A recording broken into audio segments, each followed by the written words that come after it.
We spoke yesterday about the life script of a person. And in this life script, we have a number of other people involved. Be it that we need other people for a certain amount of support, emotional, other support, especially the support for our self-esteem, or that we need another person for our feeding or sexual needs. But in very many cases, our life script demands marriage. And the trouble in a marriage starts if the spouse does not fit into that life script. In other words, if a person is not in love with his spouse, but with an image what his spouse should be. Now, very rarely does the image of the spouse and the real person fit. So there be frustrations and difficulties. And especially if a person is cursed with perfectionism, then you're really in for trouble. The curse of perfectionism is the worst thing that can befall any person. Once you're perfectionist, you have a yardstick where you can always beat yourself and beat other people because you demand the impossible. And once you start demanding the impossible from your partner, then the resentment starts, the blaming game, irritations, and so on and so on. So, in our marriage game, we can't do much more than just playing games here and finding some basis for where people stand with each other. Let's start with the same kind of communication approach as we used in the awareness. In other words, let's first get you two here.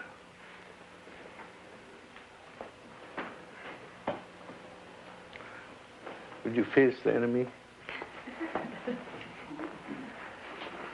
So, your name is? Claire. Claire? Don. Don. And I would like you to do this in exchange, withdrawing to yourself with the word I, and then come back to Don and say you. Go back again, I and you do the same. Shuttle and see to what degree a simple communication is possible.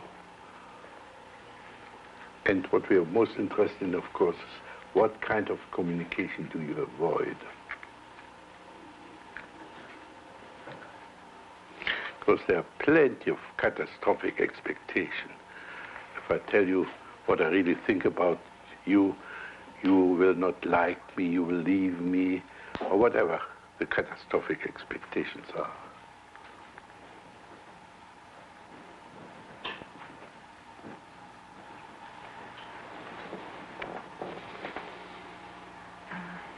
I find it hard to go into myself.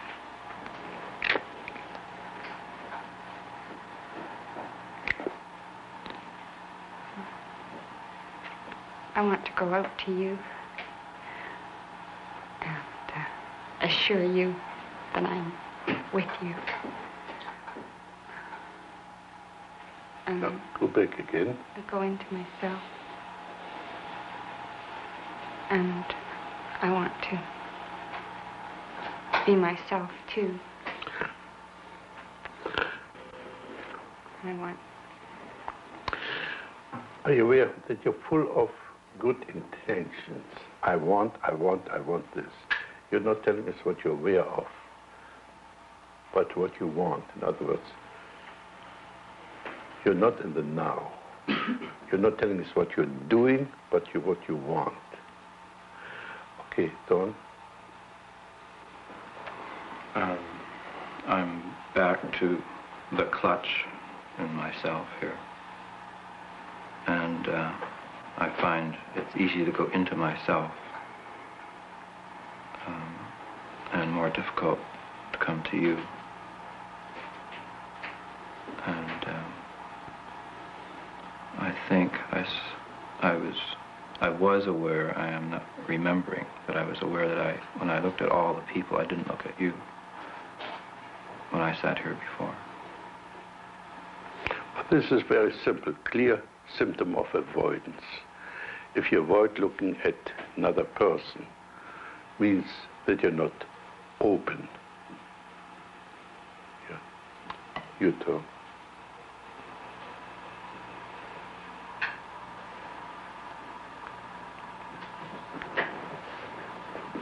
I'm aware of tension inside myself.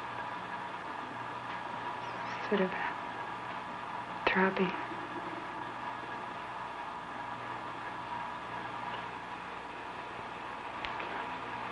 Quivering sort of expectation.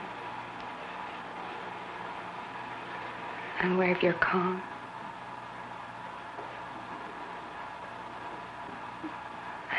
Uncertainty. What's underneath?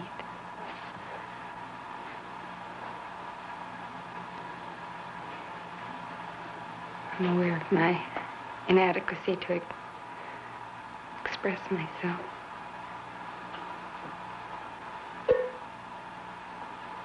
Holding myself. Being unsure. Are you aware of your voice? It's quiet. Can you talk to Don about your voice? What you're doing to him with your voice?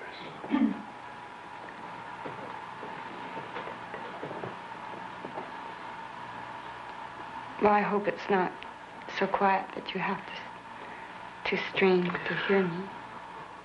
You're hoping. What are you doing? I'm talking softly. Yeah. Hesitantly.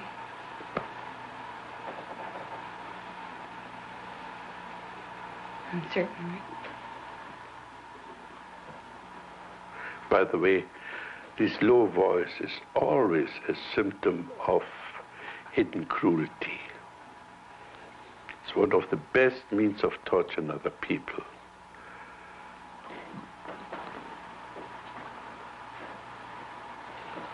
It's not always so.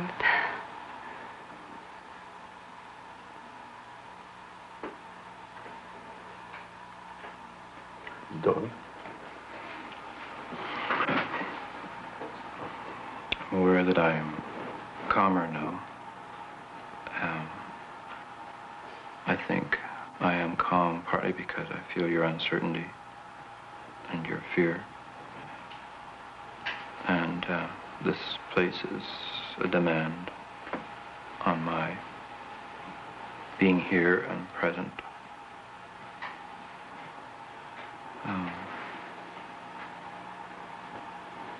Inside I feel a kind of rigidity.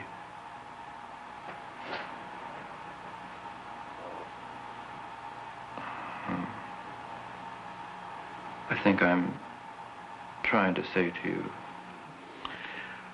Are you aware that you always say, I think, I'm trying?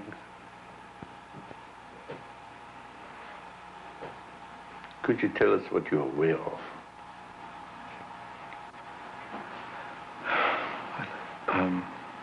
I'm aware of a sense that I'm becoming like concrete. Sort of setting. Sort of. Like I am setting. Moving towards rigidity.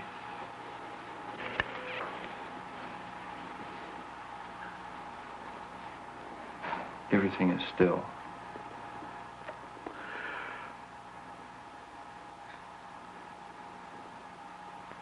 What do you want from me? I feel... What do you want from me? Well, I was going to start to speak to him. I guess I was checking with you. You're checking up on me. I didn't feel that way. I guess it was guidance that I was doing the right thing. Could you tell him the same?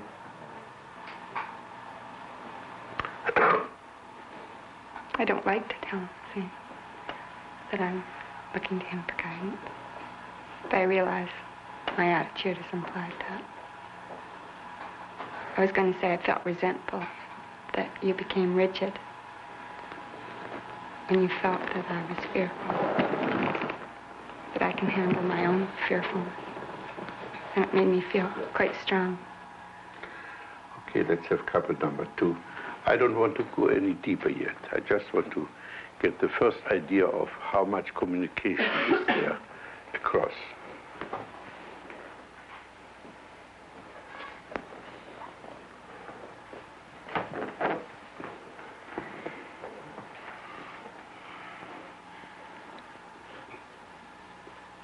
Your name is? Russ. Your name is? Penny.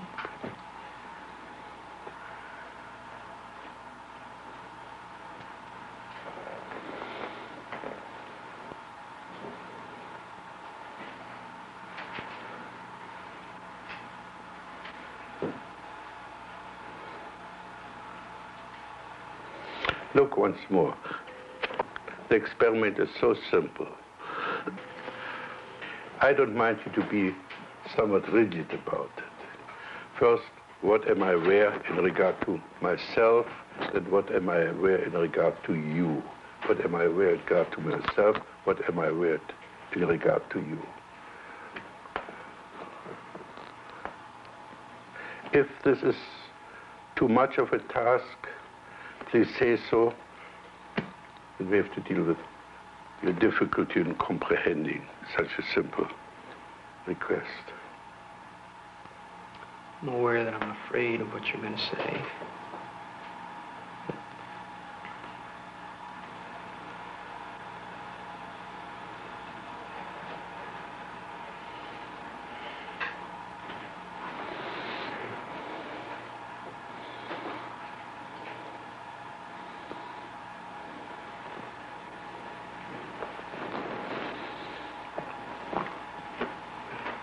I can listen.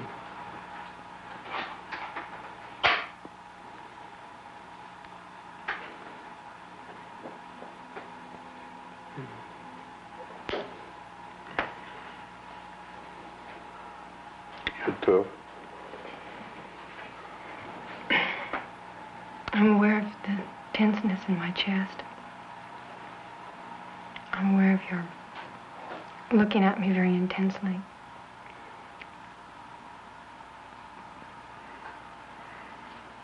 You seem to want me to carry the ball. Is this what you're aware of, or is this what you think? That's what I think. I'm aware that I want you to do that. I want you to get me primed. I'm aware that I'm...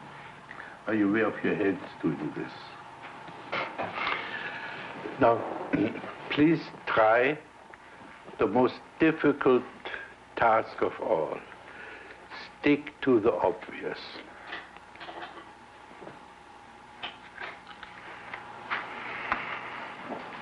It's obvious that you just made this movement with your head. It's obvious that you're holding your hands this way. It's obvious that you're nodding your head.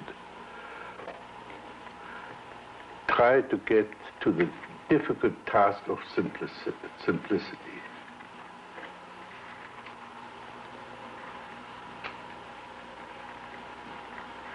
I'm aware that I'm trying too hard. Trying to relax and trying to hold on at the same time. How are you doing this trying? With my hands. And my body is rigid. And I'm rigid. No. What are you aware of there?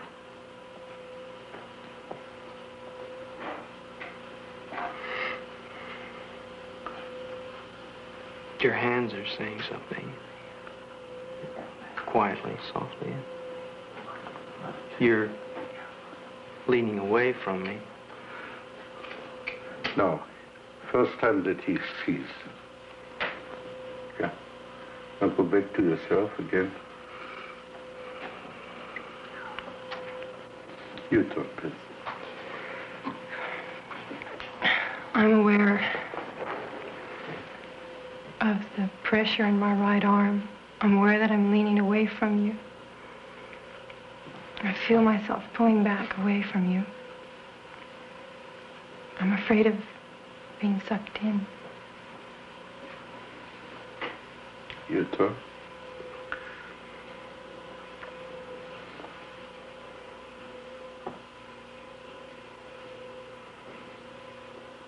I want to suck you in. Are you aware of what?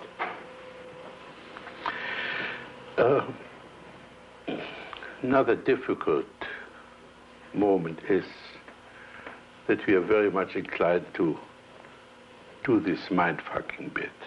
Talk. Just tell us your response, what you actually feel. You feel yourself sitting on a chair. You feel yourself nodding the head. So, be simple. I feel I'm putting a lot of pressure on my right arm. That's it. See, this I believe. I'm holding myself back with my left. Yeah. Now we get a bit to reality. Now, open your eyes again. What do you see? What do you hear? It's like it can't come all the way out. Okay, thank you. Next couple. It's unbelievable how people live together, how little communication there is between them. Once you get to the breast, what's called breast tech level, to the real level. I'm aware of, What's your name? Anne. Anne, no, Bill. I'm aware of my heart pounding. And that I'm aware of sort of sitting in this chair very, sort of solidly back in the chair. With my arms kind of propped on each side.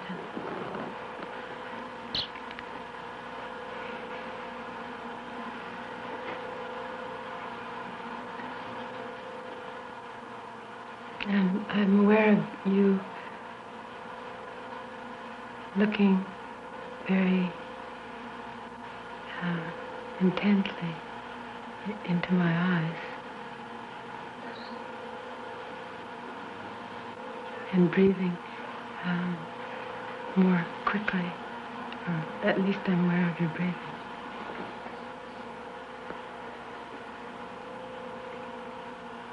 Bill? My heart is thumping. And I'm leaning a little bit on my left arm. Another thing, I seem totally to be settling down. Sort of coming to center. Yeah.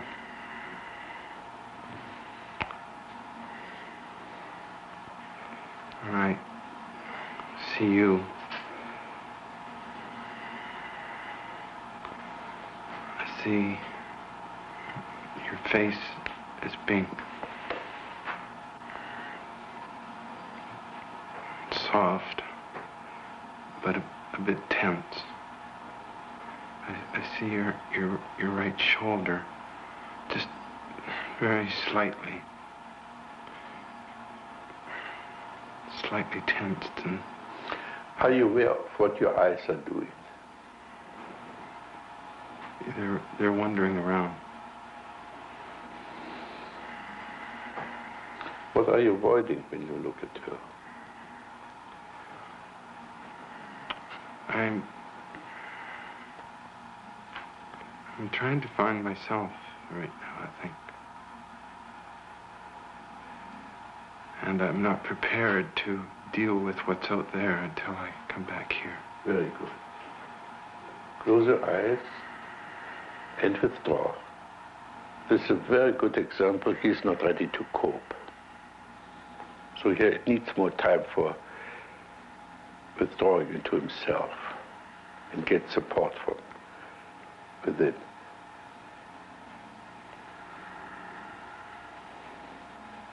What do you experience? I experience the need really to readjust my position now and to come right down to center. Just sort of come back to, Take your time. When you're ready to come back, come back.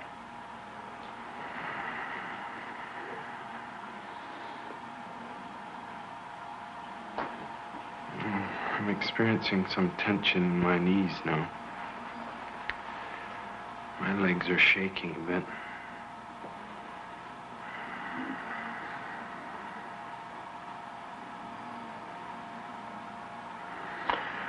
Now, let's integrate these two things.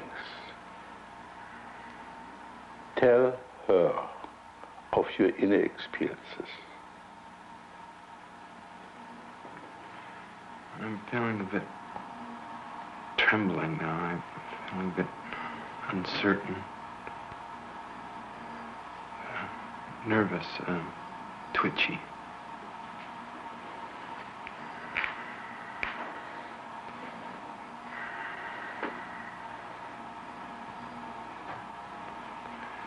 But that's changing now. I'm seeing you now. Ah. You noticed what happened? From the conceptual, from the intentional, to the attention, to using this experience as a means of communication. Now, he doesn't hide his trembling anymore. He gives it to her. And as soon you express yourself genuinely, all discomfort disappears. Or, if you feel uncomfortable, you can be sure that you're not in honest communication.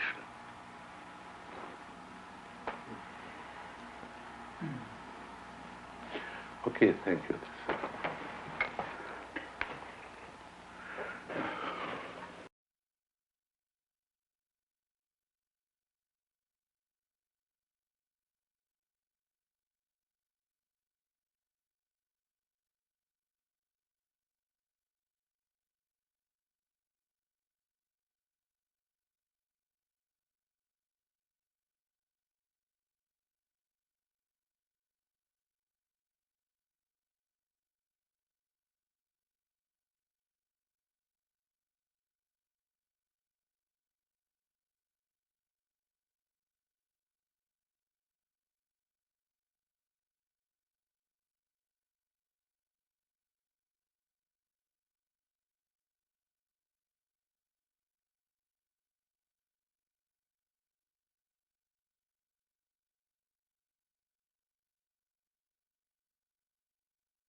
I am I.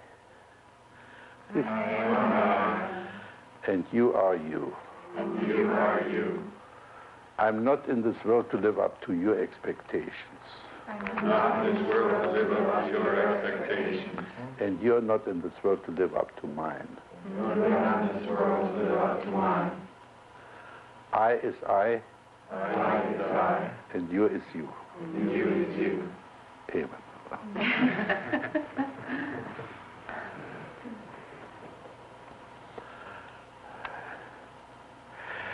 So, let's have some couples to see what they can do with this Gestalt prayer.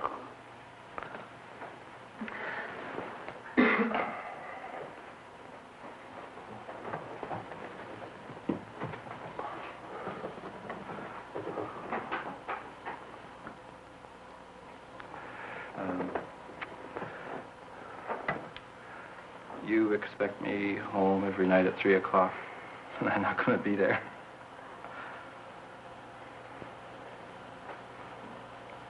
I don't think I expect that.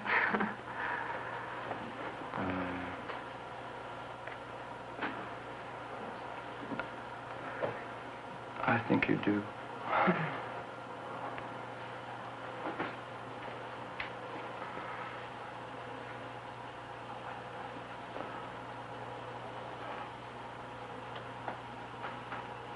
I like to feel I share with you a certain amount.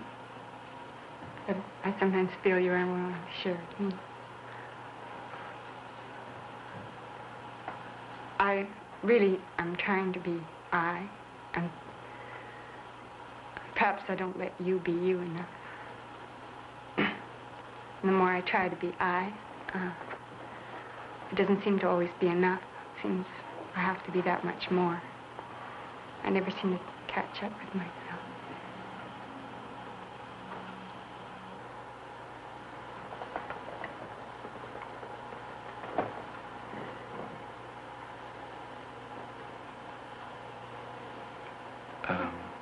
Well, if you're feeling a bit bad about being yourself and dissatisfied, that's not my problem. No. I guess I worry then about what you are, perhaps too much.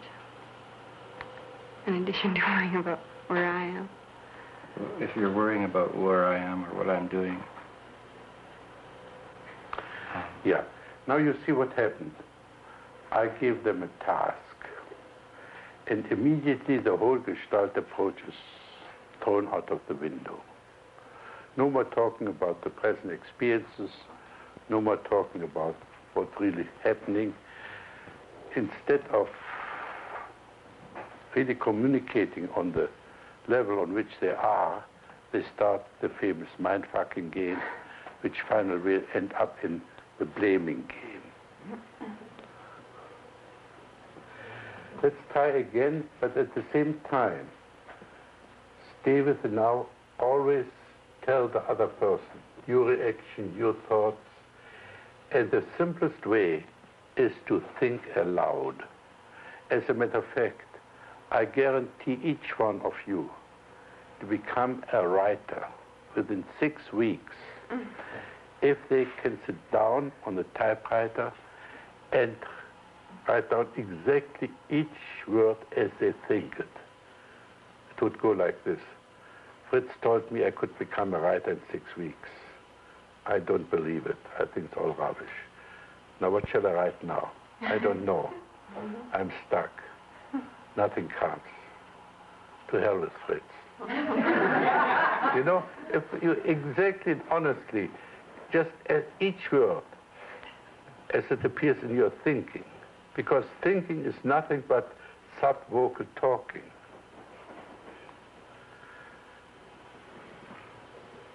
What we usually do in our so-called thinking is we rehearse, we try out, and let it go through a censor, and then let only those sentences out as they are required to manipulate the other person. See, we usually produce sentences to hypnotize the other person, to persuade, to deceive, to convince. Very seldom do we speak in order to express ourselves and bring ourselves forward. The result is that all those encounters between human beings usually are sterile. Usually either mind-fucking or manipulation. So try again on this basis, to see on the basis of the expectation thing, and but at the same time, I experience now this, and so on. And don't rehearse, just bring out the therapy situation is a safe emergency situation. You can try out all kinds of things and to realize and realize that the world doesn't fall to pieces if you get angry or if you're honest. And then you go out into the world and you might get some more confidence to do a little bit more honest being in the world, and you see that people will appreciate honesty much more than you expect them to. Sure, many people will be offended and peeved, but those are mostly the people who are not worthwhile cultivating as friends. I see that you seem apprehensive and you're clutching at your fingers, like searching for something to say.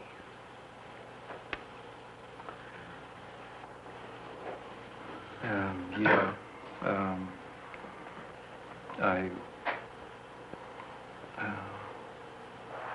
I've noticed that too, that I'm pinching myself.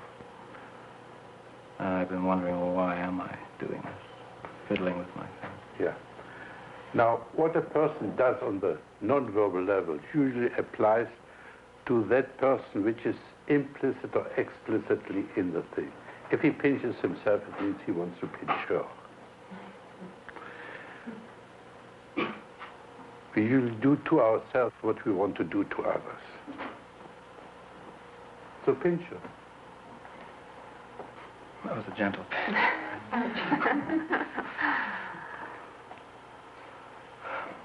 Maybe I think that there's some truth in that, because I was saying to you just before we got up here, you should have told that Dri. You're pushing me. I was being a pusher. It was none of my, and I think it was none of my business what you did, because I also have a dream. Yeah.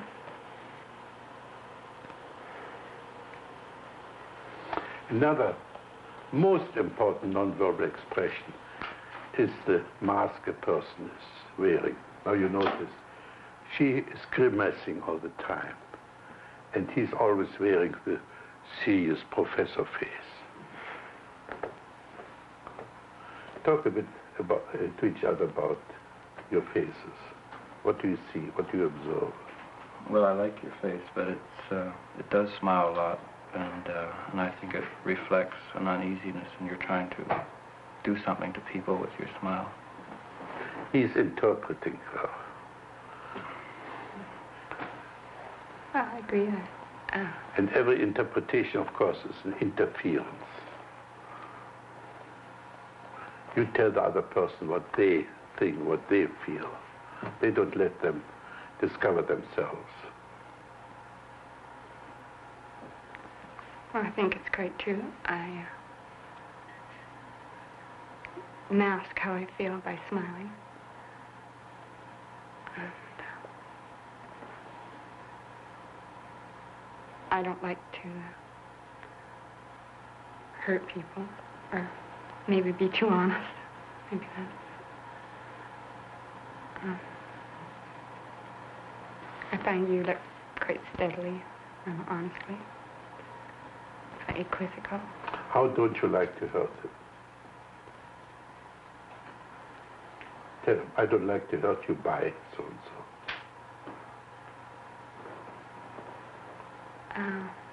Maybe by being honest.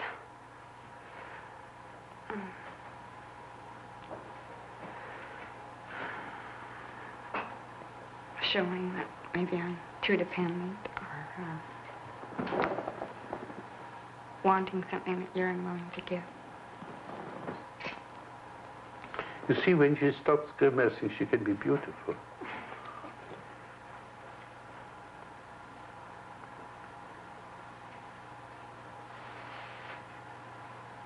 You are beautiful.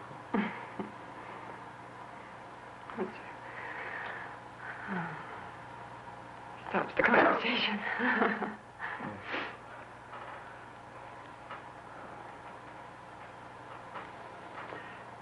A sentence which I would like you to use, those are two, let's call it gimmicks for the time being. Two gimmicks I would like you to introduce here. One is, be very honest with where you stand. Like, I'm stuck. I don't know what to say now. You embarrass me. It's very simple if you're aware of yourself, then just to make that statement that immediately produces some kind of reaction communication. The other is to translate the famous projection screen it into I or you. It takes all the responsibility. Okay, let's take the next couple. Who was number 2?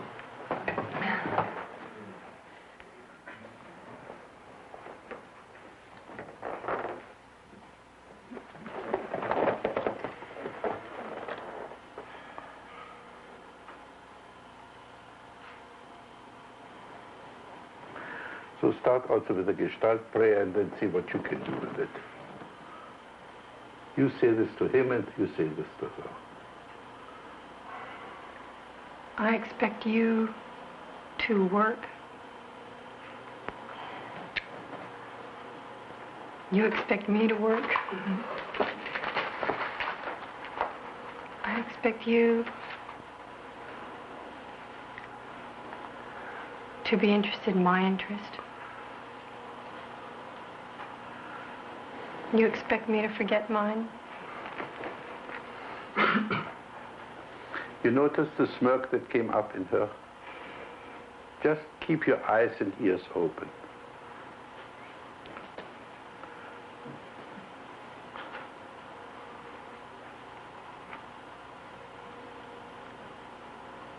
I expect you to be interested in my interests.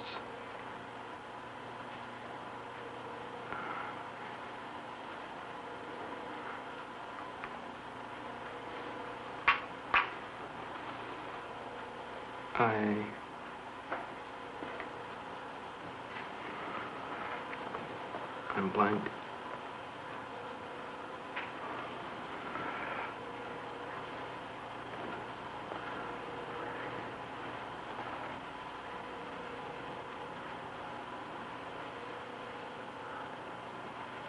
I expect you to communicate to me, but I don't expect myself to communicate to you right now. I don't like that.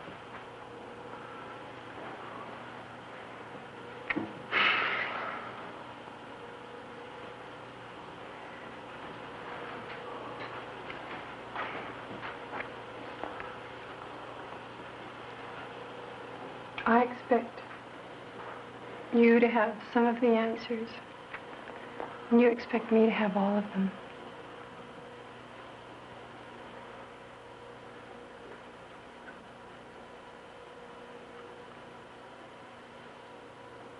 I expect you to have children. I expect you to be a good mother.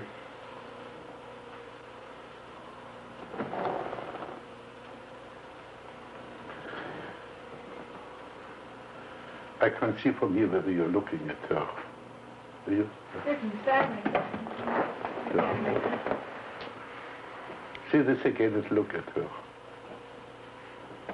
I expect you to be a good mother.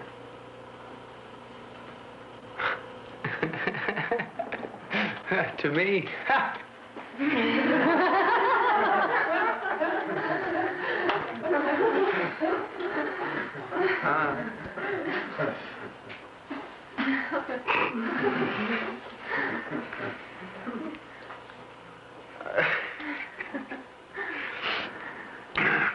I expect you don't want to be that either.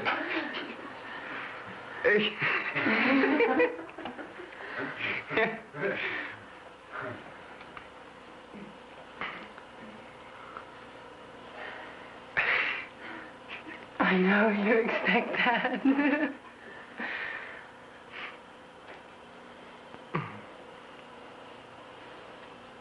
I expect you to give me a hell of a time in that respect. And I expect that until I stop wanting that. I expect your support in that respect. Now let's work a little bit on this. Put that mother you want, the wife mother, in that chair and talk to her.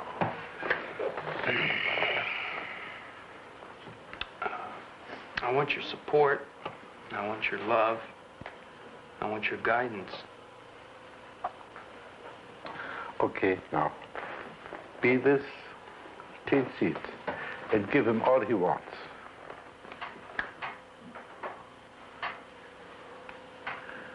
Give him support, guidance, love, cuddling, the whole works.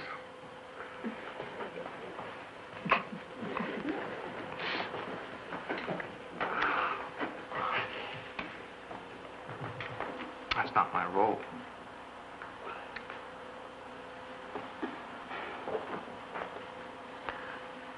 Say this to him. That's not my role. I'm not supposed to do that. Fake it.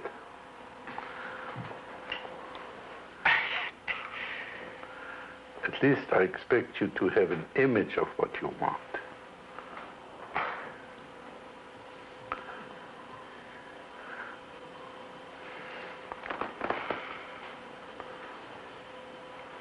What is important is that many people still carry their parents with them and need a mother and so on, even sometimes if they are 50, 60, and they do this in order to maintain their status as a child.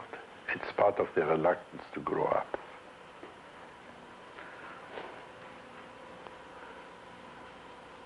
So, be the mother, give him what he wants. I don't know how. Okay, change seats. Tell the mother how. Tell that mother, wife, what you want.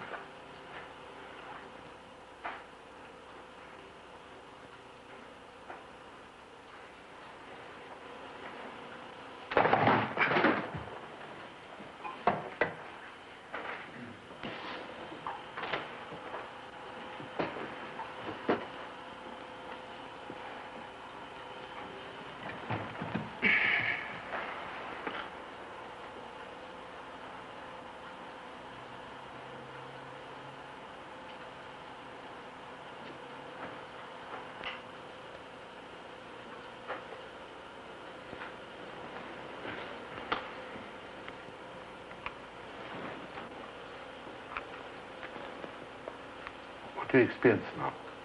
Animosity, anger. You don't sound angry. You don't look Jewish.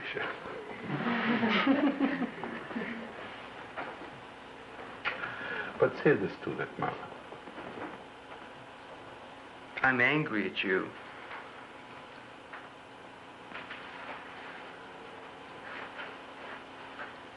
I want your love and attention, but I feel I can't get it.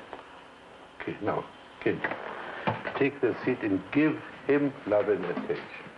Gus, I love you. I give you all the attention you want.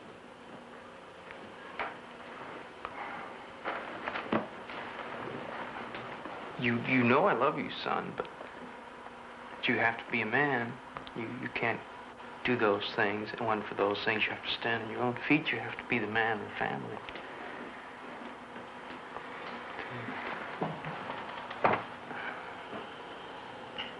I'm not a man, I'm a little boy.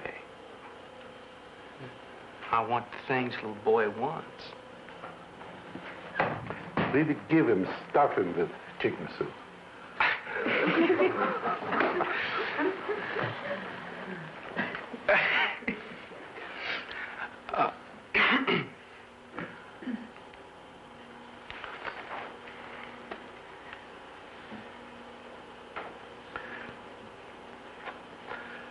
I can't put forth. Yeah. You're looking at me. What do you want from me now?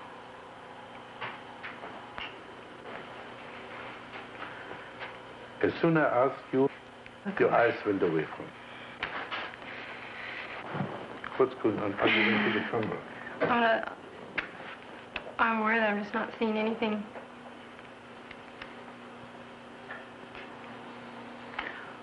So we are probably here in an impasse. In the impasse, you get confused, dumb, go on a merry-go-round, repeating the whole thing all over, try to get out of it, but you're stuck. And the two really seem to be stuck with their expectations. Sure. Once they have established the script, this goes on for ever and ever and ever if you don't get through the impasse. And this is, let's call it my pride. I think with Gestalt therapy, for the first time, that we're capable of going through the impasse. If you don't get through the impasse, all you're interested in is to keep the status quo. Whether in therapy, whether you're in a conflict, whether in your marriage, all you achieve is retain the status quo. At best, change therapists, change marriage partners, change the nature of the inner conflicts. But the nature of this being torn apart remains. The life script remains unchanged, so the actors might replace each other.